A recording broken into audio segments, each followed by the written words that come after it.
Shri Krishna Chaitanya Prabhu Nityananda Sri Advaita Gadadhara Srivasadi Gaura Bhaktivinoda Hare Krishna Krishna Krishna Hare Hare Hare Rama Rama Rama Hare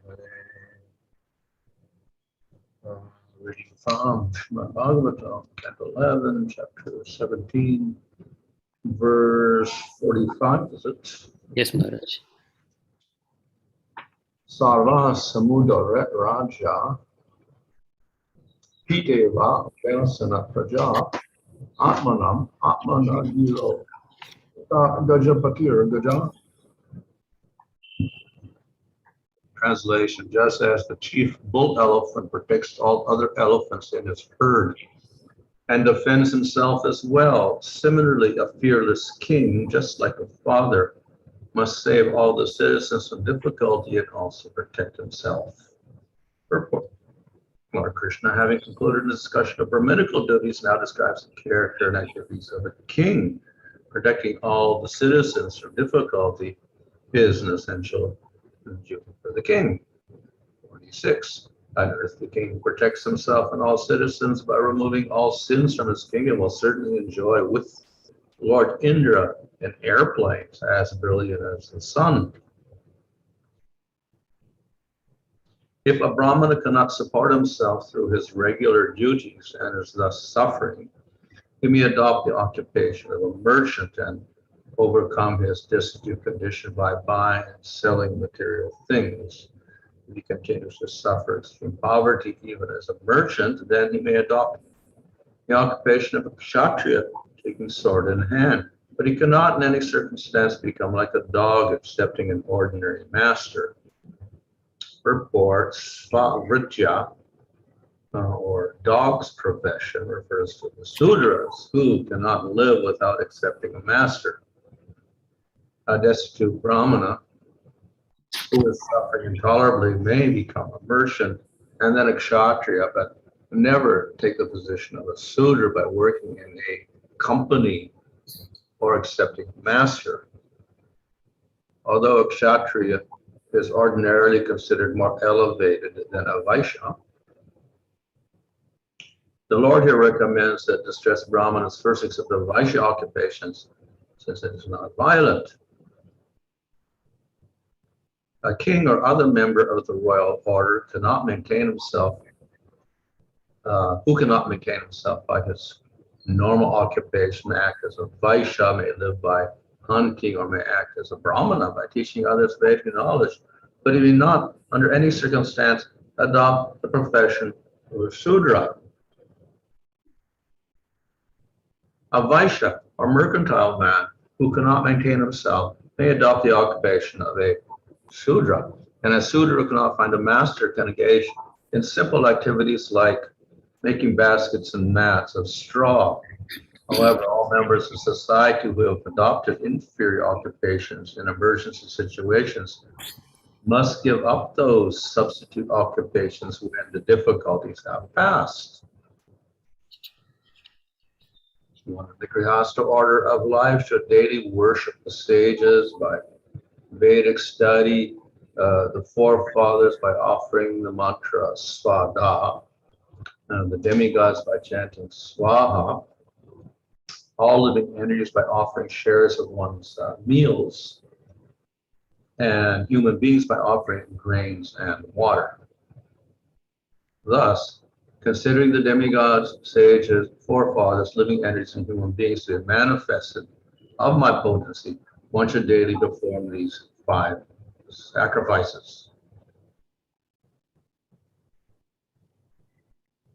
Purport: the Lord again discusses the duties of those in the household order of life. Obviously, the 5 ritualistic daily sacrifices mentioned here are meant for those who are not pure devotees of the Lord and who thus have to counteract the exploitation of material nature by the above-mentioned sacrifices.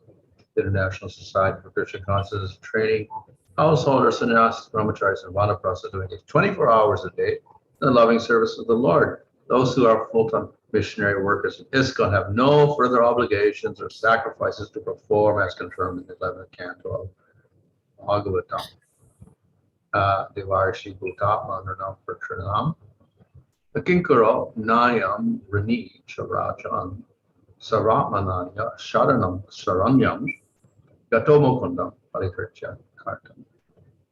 Anyone who has taken shelter of the lotus feet of Mukunda, giver of liberation, giving up all kinds of obligation, and is taken to the path of all seriousness, owes neither duties nor obligations to the demigod, sages, general living entities, family members, humankind, or forefathers.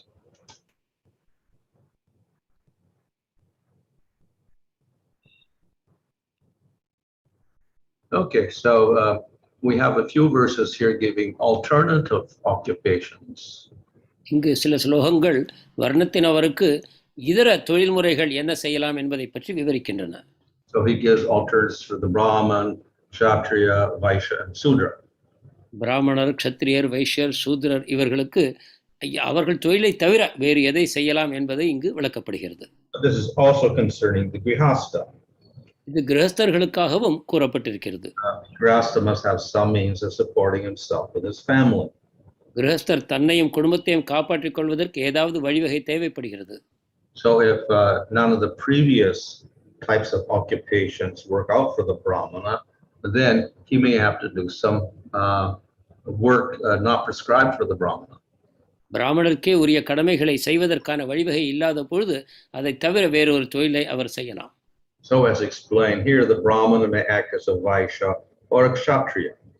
இங்கு பிராமணர் ஒரு வைஷ்யராகவோ அல்லது க்ஷத்திரியராகவோ செயல்படலாம் என்று கூறப்படுகிறது. And the kshatriya may act as a vaishya or brahmana. க்ஷத்திரியர் வைஷ்யராகவோ பிராமணராகவோ செயல்படலாம். And a vaishya can act as a sudra. வைஷ்யர் சூத்ரராக செயல்படலாம். What does the sudra do? All he can do is look for some sort of job. சூத்ரர் என்ன செய்வார்? அவர் ஏதாவது செய்துதான் ஆக வேண்டும். So here it says he can make mats. Our பாய்களை முடையலாம், baskets. கூடைகள் செய்யலாம். So everybody needs some engagement. அனைவருக்கும் ஏதாவது ஒரு தொழில் தேவைப்படுகிறது. This of course is for the grihastha. அது கிரகஸ்தருக்காக கூறப்பட்டிருக்கிறது.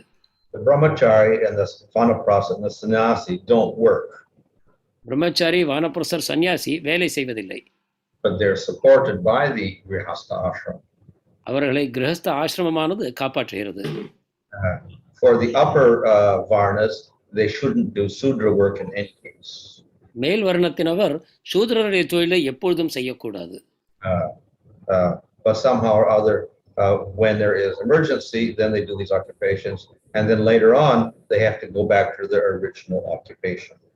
எப்பொழுது ஒரு அவசர நிலை உண்டாகிறதோ அப்பொழுது மட்டும் அவர்கள் இத்தகைய தொழில்களை செய்யலாம். மற்ற பிறகு அந்த வாய்ப்பு அந்த அபாயம் நீங்கிய பிறகு அவர் பழைய தொழிலுக்கு வந்துவிட வேண்டும். So these rules are there for practical purpose. இந்த சட்டங்கள் நடைமுறை செயல்முறைக்காக உள்ளன. The varna should be preserved. வர்ணங்கள் காப்பாற்றப்பட வேண்டும்.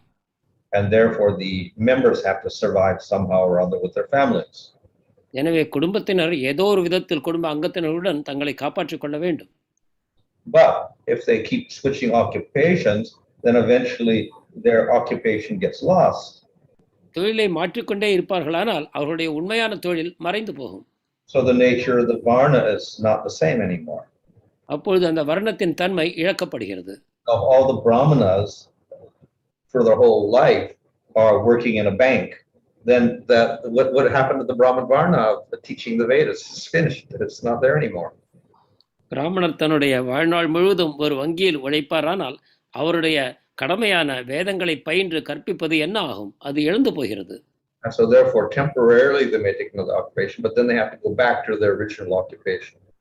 எனவே தற்காலிகமாக வேறொரு தொழிலை ஏற்றுக்கொண்டாலும் கூட அவர்களுடைய உண்மையான தொழிலுக்கு அவர்கள் திரும்பி சென்று விட வேண்டும். And this way the qualities of the varna are preserved. இவ்விதமாக அந்த வர்ணத்தின் தூய்மையானது காப்பாற்றப்படுகிறது.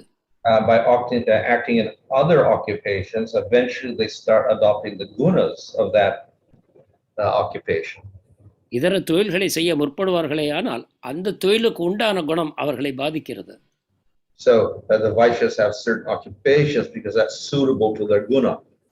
வைத்தியருக்காக கூறப்பட்டுள்ள தொழிலானது அவர்களுடைய குணத்தின் அடிப்படையில் அமைந்திருக்கிறது. So if the Brahmana starts doing the same type of occupation, then eventually he gets the same gunas. பிராமணரும் அதே தொழிலை செய்ய ஆரம்பிப்பாரானால் அந்த குணத்தையே அவரும் பெறுவார்.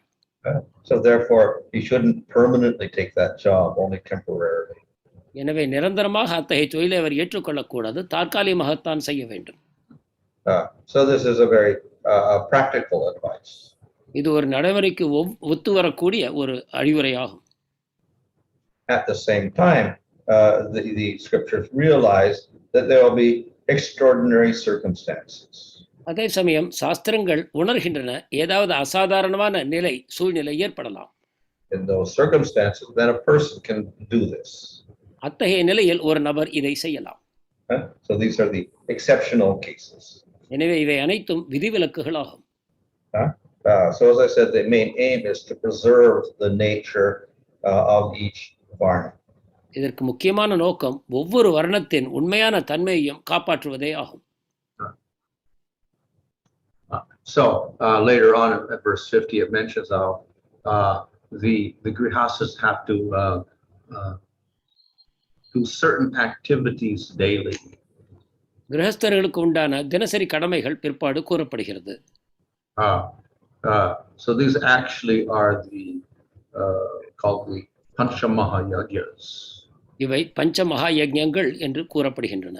So the grihasta every day should do these 5 types of worship.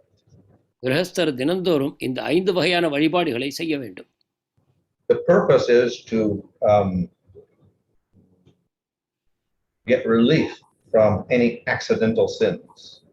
இதன் நோக்கம் எதேச்சையாக உண்டாகக்கூடிய பாவங்களிலிருந்து விடுதலை பெறுவதே ஆகும். So simply in our daily activities, by lighting a fire, by drinking water or straining water, by sweeping the floor, by rolling chapatis or making idlis, we may crush some insects. நமது தினசரி செயல்பாடுகளாகிய நெருப்பை வளர்ப்பது, நீரை எடுப்பது, நீரை தூய்மைப்படுத்துவது, வீட்டை பெருக்கி மெழுகுவது அல்லது சப்பாத்தி செய்வது, இந்த செயல்களில் கூட பல உயிர்கள் அழிக்கப்படுகின்றன. So this is a type of sin, and it also incurs, we get a karma for it. இவை எல்லாமே பாவச் செயல்கள் தான், இதற்காக நமக்கு கர்மா உண்டாகிறது. So the panchamahayajnas are there to counteract those sins. இந்த பஞ்ச மகா யஜ்ஞங்களானவை அந்த பாவங்களிலிருந்து நம்மை விடுவிக்கின்றன. So one is called the Brahma Yajna, which means to study the Vedas. ஒன்று பிரம்ம யஜ்ஞம் எனப்படும், அது வேதங்களை பயில்வதாகும். So the grihasta, not only the Brahmana, but everyone should actually study the Vedas every day. எனவே பிராமணர் மட்டுமல்ல, அனைத்து கிரகஸ்தர்களும் தினந்தோறும் வேதங்களை பயில வேண்டும். Of course, we see that as history has gone on, generally it was only the Brahmanas that studied the Vedas. ஆனால் உண்மையில் நாம் சரித்திரத்தின்படி பார்ப்போமானால் பொதுவாக பிராமணர்கள் மட்டுமே வேதங்களை பயில்கிறார்கள். And even among the Brahmanas nowadays, not many study the Vedas. பிராமணர்களுக்குள்ளும் பெரும்பாலானோர் வேதங்களை இப்பொழுது பயில்வதை நிறுத்திவிட்டார்கள். So in this ceremony, then there is some obligation to study. இந்த சடங்குகளின் மூலமாக படிப்பதற்கான சில தேவைகள் உண்டாகின்றன. So the study consists of at least reciting some verse from the Vedas. அந்த படிப்பாவது வேதங்களிலிருந்து சில மந்திரங்களையாவது உச்சரிப்பதாக அமைந்திருக்கிறது. So I believe they recite the first verse of the Rig Veda, Sam Veda, Yajur Veda, and Atharva Veda. That's the Brahma Yajna. தற்போது உள்ள பிரம்ம யஜ்ஞத்தில் ரிக்வேதம், யஜுர்வேதம், சாமவேதம், அதர்வ வேதம் இவை அவற்றை அனைத்தும் முதல் ஸ்லோகங்கள் மட்டும் கூறப்படுகின்றன. அதோடு பிரம்ம யஜ்ஞம் முடிந்து போகிறது. So it is a symbolic study of the Vedas. எனவே அது ஒரு அடையாளம் மட்டும் தான், வேத பயிற்சி என்று கூற முடியாது. So they should do pitra yaga. They should offer some oblations to the pitras. அதற்கு பிறகு பித்ரு யஜ்ஞம் என்று இருக்கிறது. அதாவது முன்னோர்களுக்காக அவர்கள் ஏதாவது அவர்களுக்காக வழங்க வேண்டும். Deva yaga, they worship the devatas. தேவ யஜ்ஞத்தின் மூலமாக தேவர்கள் வழிபடப்படுகிறார்கள். There is bhuta yaga. They should go out and feed some animals. பூத யஜ்ஞம் என்பது விலங்குகளுக்கு அவற்றுக்கான ஆகாரத்தை வழங்குவதாகும். There is nara yaga. That's for human beings. நர யஜ்ஞா என்பது மனிதர்களுக்கானது. So the human being yaga is that they should welcome guests into their house every day. மனிதர்களுக்கான யஜ்ஞம் என்பது தினந்தோறும் விருந்தாளிகளை வீட்டுக்கு வரவழைக்க வேண்டும். So one is supposed to do these 5 activities every day. இந்த 5 செயல்களும் ஒவ்வொருவரும் தினந்தோறும் செய்ய வேண்டும். And by doing that, then they are free from their accidental daily violent activities. இவற்றை செய்வதன் மூலமாக எதேச்சையாக தினந்தோறும் உயிர்களுக்கு தாங்கள் இழைக்கக்கூடிய தீங்கிலிருந்து அந்த பாவத்திலிருந்து விடுபடுவோம். This does not cover other sinful activities. This is just the daily activities we do that the sin is incurred accidentally. இது இதர பாவங்களிலிருந்து நம்மை விடுபடுத்தாது. இது எதேச்சையாக தினந்தோறும் நாம் செய்யக்கூடிய பாவங்களிலிருந்து இந்த யஜ்ஞங்கள் நம்மை விடுபடுத்தும்.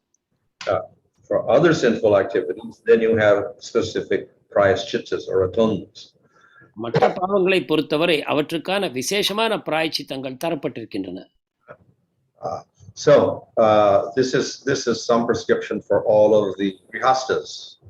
இங்கு கூறப்பட்டுள்ளது அனைத்து கிரகஸ்தர்களுக்கும் பொதுவான செயல்பாடுகள் ஆகும். But of course, I don't know nowadays, probably hardly anybody does this. ஆனால் தற்காலத்தில் யாரும் இதை செய்வதாக காணப்படவில்லை. Maybe even very few brahmanas even do it. பிராமணர்களும் கூட வெகு சிலரே இதை செய்யக்கூடியவர்கள் இருக்கலாம். But as prescribed by the Vaishyas, Kshatriyas and the Brahmanas. ஆனால் இது க்ஷத்திரியர் வைஷ்யர் பிராமணர் அனைவருக்கும் இது கூறப்பட்டிருக்கிறது. So how far is it practical to do this? இதை செய்வது எந்த அளவுக்கு நடைமுறை சாத்தியம்? Of course, it's not difficult. அது மிக கடினம் அல்ல. But at the same time, devotees would prefer simply to do their regular sadhana. அதே சமயம் பக்தர்கள் தங்களது அன்றாட சாதனையை செய்வதையே தேர்ந்தெடுப்பார்கள். As we know, as quoted also here, that one who surrenders to the Lord, then he has no debts to the devatas, the bhutas, the human beings, the pitras, etc. இங்கு கூறியுள்ளபடி யார் ஒருவர் பகவானிடம் பக்தி செய்வாரோ அவருக்கு மனிதர்களுக்கோ விலங்குகளுக்கோ தேவதைகளுக்கோ ரிஷிகளுக்கோ கடமைகள் எதுவும் பாக்கி இல்லை. So this is an example where the bhakti is substituted for the varnashramic duty. இது ஒரு உதாரணம். வர்ணாசிரம கடமைகளுக்கு பதிலாக ஒருவர் பக்தியை செய்யலாம் என்பதை நமக்கு விளக்குகிறது. So of course we could say this for everything. Just substitute bhakti for everything.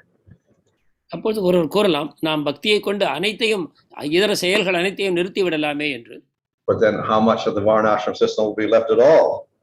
அப்படியானால் வர்ணாசிரமத்தின் எதுதான் மிச்சம் இருக்கும்? So what aspects of the varnashram should we incorporate besides bhakti? எனவே வர்ணாசிரமத்தின் எந்த அங்கங்கள் பக்தியை தவிர கூடுதலாக செய்யப்பட வேண்டும்? So that is a question that we have to contemplate very carefully. இந்த கேள்வியைத்தான் நாம் மிக கவனமாக சிந்திக்க வேண்டும். But it appears that all the ceremonial issues are usually covered by the process of bhakti itself. பொதுவாக சடங்காக செய்யப்படக்கூடிய விஷயங்கள் அனைத்தும் பக்தியின் மூலமாக அவற்றை நாம் நிறுத்திவிடலாம். So all that remains beyond this, the ritual, is the conduct. இந்த சடங்குகளுக்கு அப்பால் மீதம் இருப்பது என்ன என்று பார்ப்போமானால் நமது நடத்தை ஆகும்.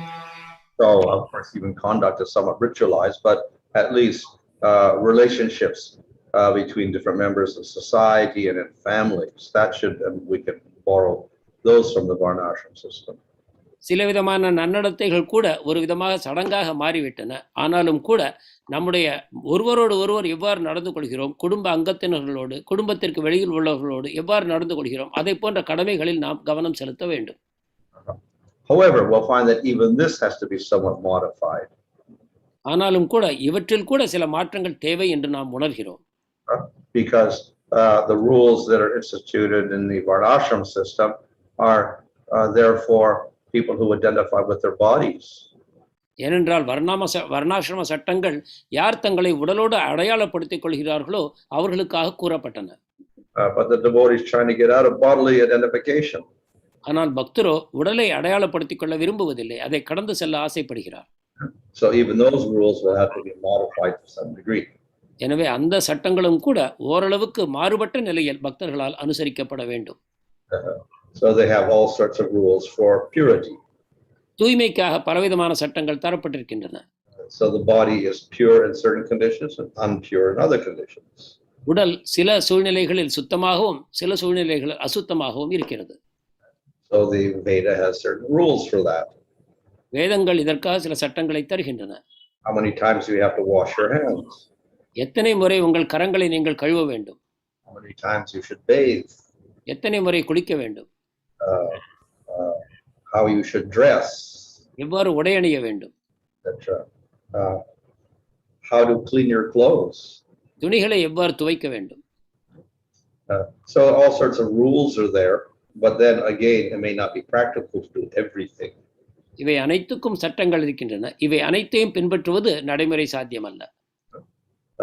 So everything has to be carefully examined and we have to modify things. எனவே அனைத்தையும் சரியான விதத்தில் புரிந்து கொண்டு அதை நமக்கு தேவைக்கு ஏற்ற விதத்தில் மாற்றிக்கொள்ள வேண்டும்.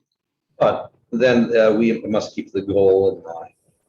நமது வாழ்க்கையின் லட்சியத்தை நம் மனத்தில் எப்பொழுதும் நிலைநிறுத்த வேண்டும். The ultimate purpose of all the rules of Varnashrama is ultimately purity. வர்ணாசிரம சட்டங்கள் அனைத்தின் இறுதியான நோக்கம் தூய்மையாகும். And for bhakti also, purity is a good qualification. பக்திக்கும் தூய்மையானது ஒரு நல்ல தகுதியாகும். But purity itself is created by bhakti. ஆனால் பக்தியே தூய்மையையும் உண்டாக்குகிறது. So the rules are there for purity, but bhakti also purifies. எனவே தூய்மைக்காக இந்த சட்டங்கள் அமைந்திருந்த பொழுதிலும் கூட பக்தியே அந்த தூய்மையை தர வல்லது. So we can say, well, I'll just do bhakti. I don't know, ignore everything else. என்றால் நாம் கூறலாம் பக்தியை மட்டும் செய்தால் போதும், வேறு அனைத்தையும் நாம் நிராகரிக்கலாம் என்று. But as I said, generally we incorporate some of those rules. ஆனால் நான் கூறியதைப் போல பொதுவாக இந்த சட்டங்களில் சிலவற்றையாவது நமது பக்தி வாழ்க்கையில் ஏற்றுக்கொள்கிறோம். And that is because we do have a material body and we're living in a society. நமக்கு பௌதிக சரீரம் இருக்கிறது, நாம் ஒரு சமுதாயத்தில் வாழ்கிறோம், எனவே இவையும் தேவைப்படுகின்றன. So therefore we have to carefully discern which are the valuable rules for us to follow. எனவே நாம் பின்பற்ற தகுந்தவையான சட்டங்கள் என்னவை என்று நாம் புரிந்து கொள்ள முயற்சி செய்ய வேண்டும். Okay, Hare Krishna.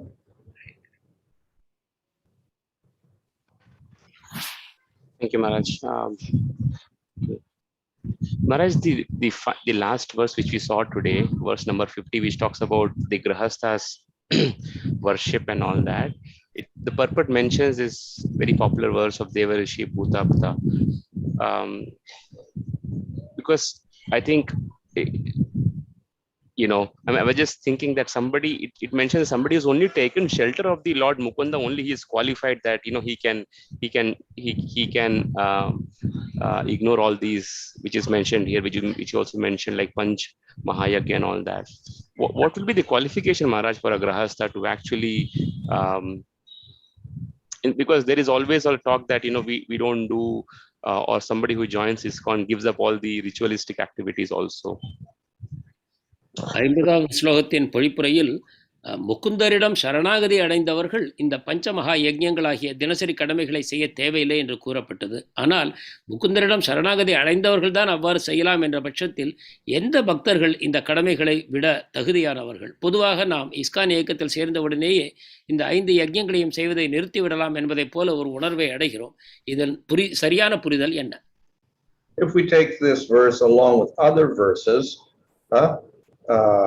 then we can understand that this is not for devotees on the highest level, it's the devotees doing sadhana. இந்த ஸ்லோகத்தை இதற்கு முந்தைய ஸ்லோகங்களுடன் சேர்த்து பார்ப்போமானால் இந்த விதிமுறையானது உயர்ந்த முன்னேறிய பக்தர்களுக்கு மட்டுமல்ல, சாதனா பக்தர்களுக்காக என்பதை புரிந்து கொள்ளலாம். Well, definitely the devotees on a very high level, which are called the nirapekshas, like the Babajis or the sannyasis, etc., then generally they reject most of these rules. மிக உயர்ந்த நிலையில் இருக்கக்கூடிய பக்தர்கள், பாபாஜி நிரபேட்சர்களாக இருக்கக்கூடிய அந்த உன்னதமான பக்தர்கள் இவற்றை பொதுவாக உல்லங்கனம் செய்கிறார்கள், நிராகரிக்கிறார்கள். But it's not talking about those devotees.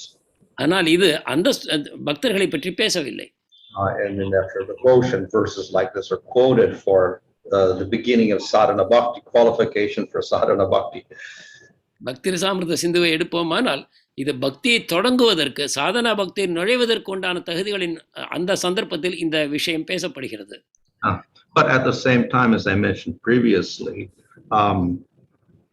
the person who begins devotional service, then he doesn't necessarily give up everything. ஆனால் நான் முன்னமே கூறியபடி பக்தி தொண்டை சாதனா பக்தியை ஆரம்பிக்கக்கூடிய ஒருவர் இந்த அனைத்தையும் விட்டு விடுவதில்லை. But he will give up those things which are contrary to bhakti. பக்திக்கு எதிர்மறையாக இருக்கக்கூடியவற்றை மட்டும் அவர் துறக்கிறார். So here in this last verse it mentions about worshiping the devatas and the pitras. இந்த இறுதி ஸ்லோகத்தில் தேவதைகளையும் பித்ருக்களையும் வழிபடுவது கூறப்பட்டிருக்கிறது. So we don't want to directly do that because we should only worship Kṛṣṇa. நாம் அவற்றை நேரடியாக செய்ய விரும்புவதில்லை, ஏனென்றால் நாம் கிருஷ்ணரை மட்டும் வழிபட விரும்புகிறோம். So if we were to do these panchamahayagas every day, then we could offer some prashadam to the pitras and the devatas.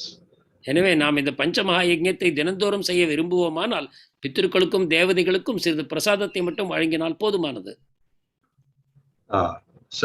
But of course, then the other thing is that we could also intelligently say, well, I'm worshiping Kṛṣṇa. We worship the root. Everybody's satisfied everywhere. So the pitras and devatas are automatically satisfied. Why do I have to do this separately? இதன் மற்றொரு அணுகுமுறை என்னவென்றால், நான் கிருஷ்ணரை வணங்குவது என்றால் மரத்தின் வேருக்கு நீர் ஊற்றுவதாகிறது. மரத்தின் வேருக்கு நீர் ஊற்றினால் அனைத்து பாகங்களும் திருப்தி அடைகின்றன. இவ்வாறு இருக்கும் பொழுது நான் எதற்காக இதர தேவதைகளையும் பித்ருக்களையும் வழிபட வேண்டும்? If people are attached to these rules and regulations of Varnashram, they should do them, but they should also understand the real purpose of them and make it so it's not contrary to bhakti. ஆனால் வர்ணாசிரமத்தில் அதிகமான பற்று கொண்டுள்ள மக்கள் அதை தொடர்ந்து செய்யலாம். ஆனாலும் கூட இதன் உண்மையான நோக்கம் என்ன, அது பக்திக்கு அனுகூலமான வகையில் அமைய வேண்டும் என்ற விஷயங்களை மனத்தில் கவனமாக கொள்ள வேண்டும்.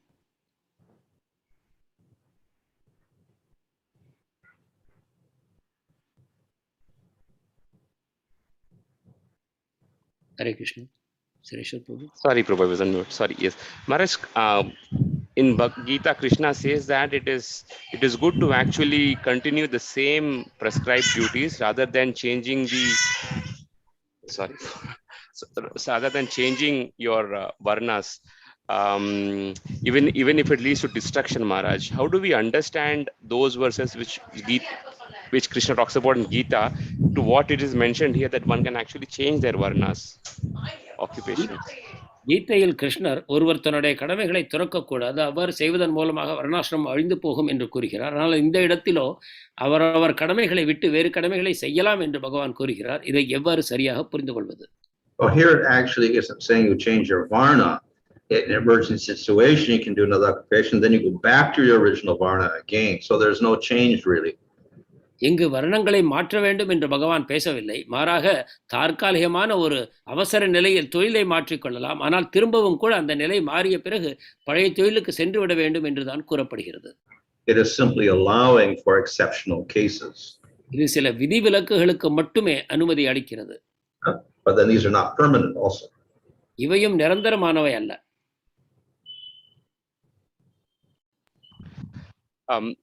This is again in reference to Gita verse where Kṛṣṇa says Daivim Prakriti Mashrita. Could you kindly clarify if the potencies of the Lord like Daivim Prakriti described in Gita, internal potency and Yoga Maya potency, are one and the same or different? தெய்வீகேஷ குணமயி என்று தெய்வீ பிரகிருதி மாஸ்ரிதா என்று பகவான் பகவத்கீதையில் கூறுகிறார். இந்த பகவானுடைய அந்தரங்க சக்திக்கும் யோகமாயா சக்திக்கும் உள்ள தொடர்புகளை விளக்க வேண்டும். Well, sometimes Kṛṣṇa uses this word daivi in not a literal sense. சில சமயங்களில் தெய்வீ என்ற பதத்தை கிருஷ்ணர் பயன்படுத்துகிறார், ஆனால் அதை உள்ளபடி நாம் எடுத்துக்கொள்ள முடியாது. And sometimes he will use it as meaning very spiritual. சில சமயங்களில் அதை ஒரு ஆன்மீகமான தளத்தில் அவர் பயன்படுத்துகிறார். So where Kṛṣṇa talks about the devotees taking shelter of Daivi Prakriti, that means ultimately spiritual nature. They take shelter of the internal energy of the Lord. எனவே பக்தர்கள் தெய்வீ பிரகிருதியின் புகலிடம் எடுத்துக்கொள்கிறார்கள் என்று பகவான் கூறும்பொழுது அவர்கள் பக்தி பாதையை ஏற்றுக்கொள்கிறார்கள், அவர்கள் பகவானுடைய அந்தரங்க சக்தியிடம் தஞ்சம் புகுகிறார்கள் என்று உணர்த்துகிறார். But he talks about the material energy being Daivi also. ஆனால் சில சமயம் பௌதிக சக்தியை கூட தெய்வீ என்று பகவான் குறிப்பிடுகிறார். That is of course because it is related to the Lord and it's under his control. அது ஏனென்றால் அது பகவானுடன் தொடர்புள்ளது, பகவானுடைய கட்டுப்பாட்டின் கீழ் இயங்குகிறது. It does not operate separate from the Lord. அது பகவானிடம் தனிப்பட்ட சுதந்திரமாக செயல்படுவதில்லை. But it is definitely not spiritual, it's material. ஆனால் அது நிச்சயமாக ஆன்மீகமானது அல்ல, அது பௌதிகமானதுதான். Maharaj, we see that grihasthas, most devotees, stay in a society where at least people follow some Vedic traditions, like performing shraddha rites and so on and so forth. And if they give up such traditions, they actually feel that ISKCON is changing the culture. We even see that Kṛṣṇa and all Pandavas, they also performed shraddha rites, and even we see that Mahaprabhu did that. So how do we understand that, Maharaj? பொதுவாக பக்தர்கள் வாழக்கூடிய சமுதாயத்தில் இதர மக்கள் இந்த ஸ்ராத்தம் போன்ற சடங்குகளை செய்து கொண்டுதான் இருக்கிறார்கள். ஆனால் பக்தர்கள் அதை நிறுத்திவிடுவார்களே, ஆனால் மக்களுக்கு ஒரு தவறான கருத்து சென்று சேரலாம். அதாவது இஸ்கான் இயக்கத்தில் வந்த பிறகு அவர்கள் இந்த சடங்குகள், அந்த வர்ணாசிரமம் முழுவதையும் நிறுத்தி விடுகிறார்கள் என்பதாக ஒரு புரிதல் உண்டாகலாம். இதை எவ்வாறு சரி செய்வது? As I said, we can do the shraddha rites, but we don't do it in the same way. We should offer the pitras, the prashādam of Vishnu. நான் கூறியபடி நாமும் ஸ்ராத்தங்களை செய்யலாம், ஆனால் மற்றவர்கள் செய்வதைப் போல அல்ல. நாம் உணவை முதலில் பகவானுக்கு நைவேத்தியம் செய்துவிட்டு அதன் பிறகு அந்த பிரசாதத்தை பித்ருக்களுக்கு வழங்கலாம். Now, most of the people do shraddha rites, but they don't even know why they're doing them. பல மக்கள் ஸ்ராத்தத்தை செய்கிறார்கள், ஆனால் ஏன் செய்கிறோம் என்பதை கூட அறியாமல் இருக்கிறார்கள். You ask anybody what did they do and what was the purpose, they won't be able to explain it to you why we're doing this. ஒருவரை நீங்கள் ஸ்ராத்தத்தை செய்கிறீர்கள், அதன் நோக்கம் என்ன என்று கேட்டீர்களானால் அவர்களுக்கு இதற்கு பதில் விளக்க முடியாது. So the devotee should understand the purpose, and then they can do those rites. But at the same time, we use prashādam of the Supreme Lord.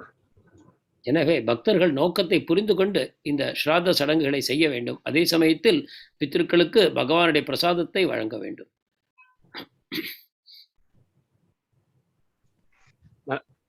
Thank you, Maharaj. There is a question, I think you partly answered it, but I think I'll read it out. Why do we need to fulfill our obligations to so many persons? The question is related to Deva Rishi Bhutapta, and the part B is why worshipping Kṛṣṇa, how do we ensure that we fulfill all obligations? I think you mentioned about watering the root, Maharaj. Is there anything else, Maharaj, you would want to add here about the obligations? Why do we have to fulfill our obligations? Well, this is for people that don't have faith in the Supreme Lord, so they don't see the root at all. 5 வகையான கடமைகளை செய்ய வேண்டும் என்று நாம் படித்தோம். இது எதற்காக மக்கள் அனைவரும் இந்த 5 வகையான கடமைகளை செய்ய வேண்டும்? இதற்கு மகாராஜர் கூறிய பதில், யாருக்கு மரத்தின் வேரில் நீர் ஊற்றினால் அனைத்துக்கும் சென்று சேரும் என்ற கருத்து இல்லையோ அவர்கள் இந்த 5 கடமைகளை செய்ய வேண்டும். But at least they should understand that they are not independent in this world. குறைந்தபட்சமாக நாம் இந்த உலகத்தில் சுதந்திரமாக செயல்பட வாய்ப்பில்லை என்பதையாவது அவர்கள் புரிந்து கொள்ள வேண்டும். They exist because of other living entities. நாம் இருக்கிறோம் மற்ற உயிர்வாழிகளின் தயவினால். So the pitras and the devas are there, and if they're not there, we can't even get our water and food. பித்ருக்களோ தேவதைகளோ இல்லை என்றால் நாம் உணவோ நீரோ கூட பெற முடியாது. And other living entities and human beings, etc., are there, and without them, we also don't survive. இதர உயிர்வாழிகள் மனிதர்கள் உள்பட அவர்கள் இல்லாவிட்டாலும் கூட நாம் உயிரோடு இருப்பது சாத்தியமில்லை. So we are indebted to everybody, and we should express our gratitude to them all. எனவே நாம் அனைவருக்கும் கடமைப்பட்டிருக்கிறோம், அவர்களுக்கு நமது நன்றியறிதலை தெரிவிக்க வேண்டும். So of course, even in the modern world, people also recognize this. தற்கால மனிதர்கள் கூட இதை உணர்கிறார்கள், அங்கீகரிக்கிறார்கள். And we have many movements about environmental safety, etc., etc. சூழ்நிலை பாதுகாப்புக்காக பல இயக்கங்கள் செயல்படுகின்றன. So these people are recognizing to some degree that we are not independent. இவர்களும் ஓரளவுக்கு நாம் சுதந்திரமானவர்கள் அல்ல என்பதை உணர்கிறார்கள். So these rituals, they codify that into this type of worship. எனவே இந்த சட்டங்கள் அனைத்தும் ஒரு ஒழுங்குமுறைப்படுத்தப்பட்டு நமக்கு வர்ணாசிரமமாக தரப்படுகின்றன. The same, of course, is accomplished in a greater way by surrendering to Kṛṣṇa. இதே கடமைகள் இன்னும் உன்னதமான நிலையில் செயலாற்றப்படுகின்றன கிருஷ்ணருக்கு சரணாகதி செய்வதன் மூலம். So if we worship Kṛṣṇa, then we accomplish all the worship of the pitras and the devas and the living entities, etc. கிருஷ்ணருக்கு சரணாகதி செய்து சேவை செய்வதன் மூலமாக தேவதைகள், பித்திருக்கள், இதர உயிர்வாழிகள் அனைவருக்குமான கடமைகளை நாம் சரிவர செய்கிறோம்.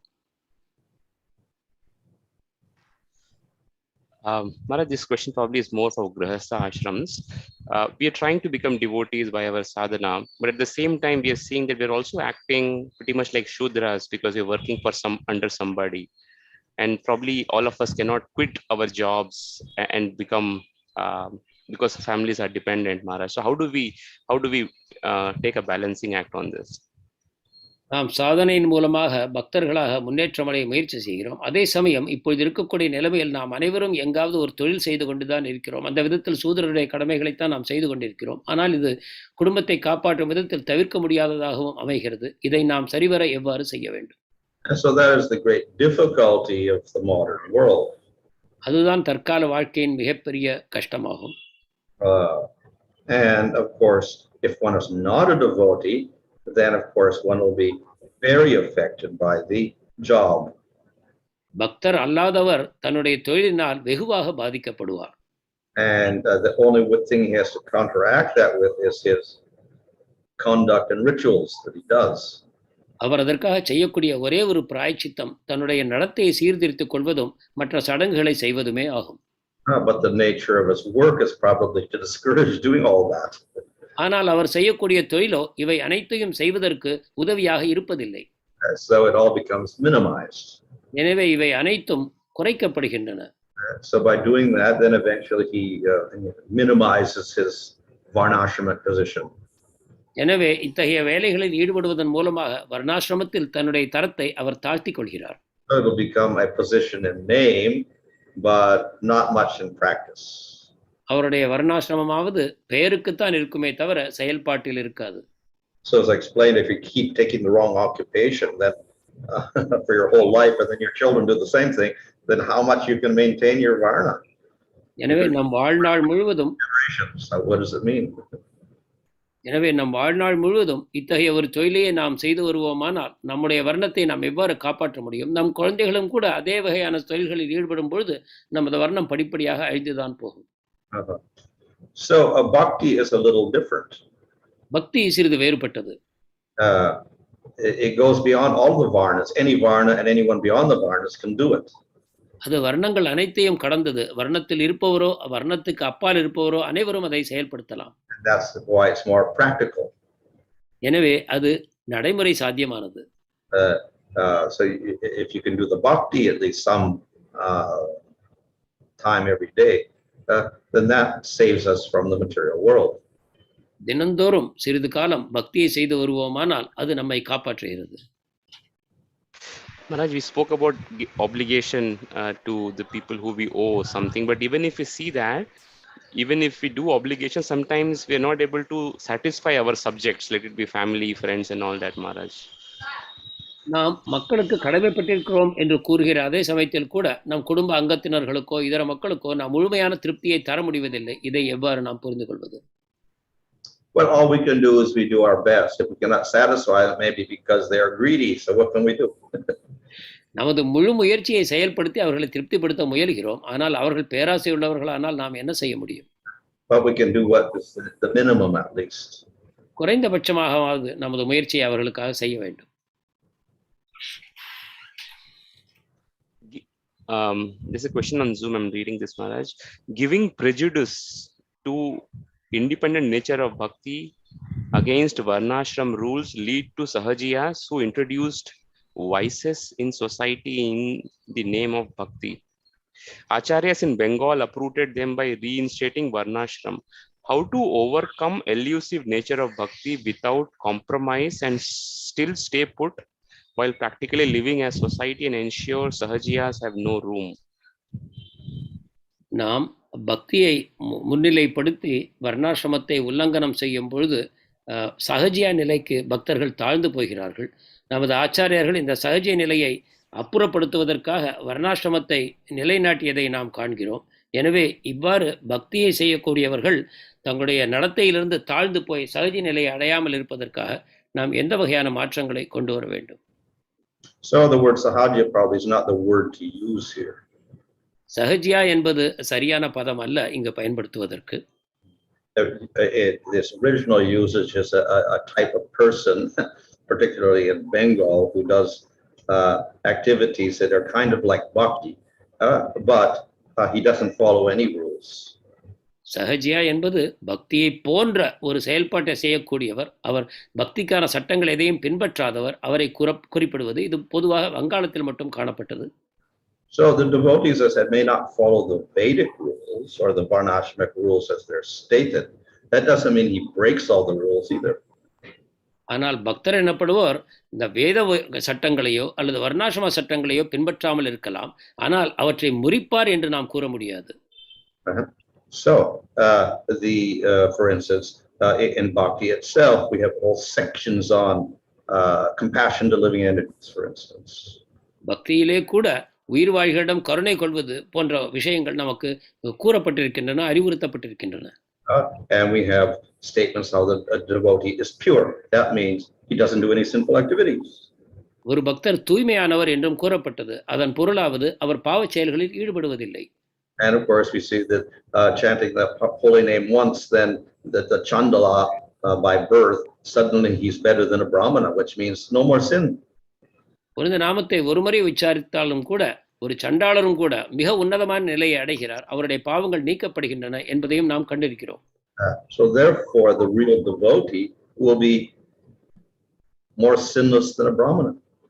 எனவே உண்மையான ஒரு பக்தர் பிராமணரையும் விட பாவமற்ற நிலையில் உன்னதமான நிலையில் இருக்கிறார்.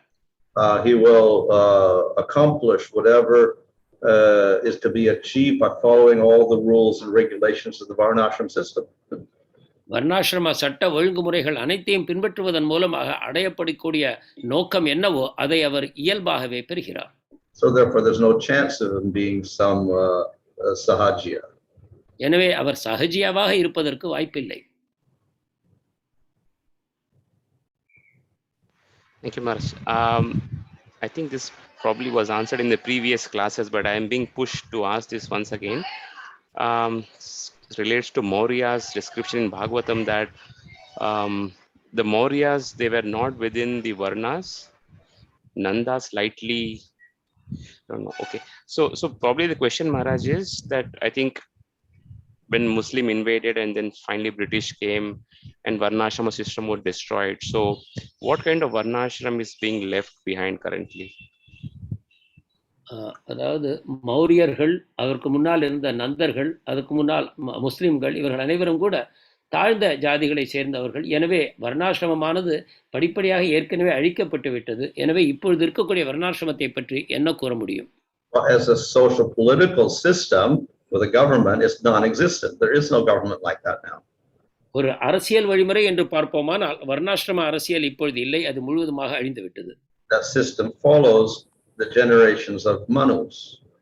அந்த வழிமுறையானது மனுக்களின் தலைமுறைகளின் அடிப்படையில் அமைந்திருந்தது. And when Kali Yuga started, that stopped, and then we have these people that usurp the power who aren't part of Manu's dynasty. கலியுகம் தோன்றிய பிறகு அந்த மனுக்களின் தலைமுறைகள் அழிந்து விட்டது. இப்பொழுது நம்ம மக்களால் ஏற்படுத்தக்கூடிய ஒரு நிலை நடைபெறுகிறது. So all that can be done, even like in Lord Chaitanya's time, then the Muslims took control, so we don't have a real varnashramic system there. Individuals, they can practice, and the Muslims to some degree, they allowed them to practice. எனவே சைத்தன்ய மகாபிரபுவின் காலத்தில் கூட வர்ணாசிரமம் என்பது இருக்கவில்லை. ஆனால் தனிப்பட்ட விதத்தில் மனிதர்கள் அவரவர் இஷ்டத்திற்கு ஏற்ப அவர்கள் வர்ணாசிரமத்தை பயிற்சி செய்தார்கள். அதற்கு முஸ்லிம்களும் கூட தடை செய்யவில்லை. That is it for today, Maharaj. Thank you so much for your time. Dhanat pranams. Grantaraj Srimad Bhagavatam ki jai, Jagat Guru Srila Prabhupada ki jai, His Holiness Bhanu Swami Maharaj ki jai, Gaur Premanande. Hari Hari. I'll give a quick reminder on today's program, evening on the continuation of Bhagavad Gita series. Bhagavad Gita சொற்பொழிவுகள் தொடர்கின்றன இன்று கூட. And today it will be by Chakrapani Prabhu. இன்று சக்கரபாணி பிரபு உரையாற்றுவார். And this will be on the Bhagavad Gita second chapter verses 26 to 30. கீதை இரண்டாவது அத்தியாயம் 26 30 ஸ்லோகம். And the topic is no need to lament for birth and death. தலைப்பு ஜனன மரணத்துக்காக புலம்ப தேவையில்லை. And quickly covering tomorrow will be by K.C. Daman Kṛṣṇa Prabhu. நாளை கேசி தமன கிருஷ்ண பிரபு உரையாற்றுவார். And it will be the topic on doing prescribed duty open the doors for heaven. தனக்கு உரிய கடமைகளை செய்வதன் மூலமாக சொர்க்கத்தின் கதவுகள் திறக்கின்றன என்பது தலைப்பு. It will be the next set of verses 31 and 32 of chapter 2. அத்தியாயம் 2 31 32வது ஸ்லோகங்கள். Thank you. As a regular practice, we'll chant Hare Krishna Maha Mantra thrice for the benefit of all the devotees. Hare Krishna, Krishna Krishna, Hare Hare, Hare Ram, Ram Ram, Hare Hare.